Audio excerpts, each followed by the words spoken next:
Refrigerator furgonning ichkari qismi, mana agregat. Hozir sizlarga bitta narsani ko'rsatib beraman. Eshigini quladik. Mashinaning ichiga o'tiramiz. Xo'p. Mashinani zavod qilamiz hamda agregatni qo'shamiz. Hozir ichkaridagi temperatura 22.4 gradus. Biz buni qo'shdik, xudo xolasa. Mana. Endi soatga qaraymiz. Soat 10:11. Necha soatda -20 ga tushadi? O'sha to'g'risida sizga ma'lumotni joylaymiz, xudo xolasa. Narxlar kamayib boryapti. 21.3, 21.2, 21 kamayib boryapti. Bu qayerdan aniqlaydi? Agregatni o'zida, ya'ni termometr datchigi bor.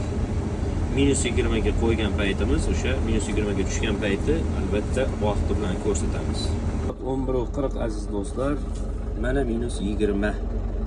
Shunaqa gap do'stlar, bu yerda shunaqa zo'r yechim qilingan zavod tomonidan kuzovga nisbatan kattaroq agregat qo'yilgan. Bu juda yaxshi sovutishi, ya'ni juda tez sovutishni ta'minlaydi do'stlar. Albatta hozir mashinada yuk yo'q, pustoy bo'lganini inobatga olamiz, mayli. Yuk bo'lgan taqdirda balkim bundan 2 barobar ko'p vaqtda, maksimal darajada aytyapman, 2 barobar ko'p vaqtda sovutgan taqdirda ham bu o'ylaymanki juda zo'r natija do'stlar. 1 soatga yetmasdan -20 ga tushirdi.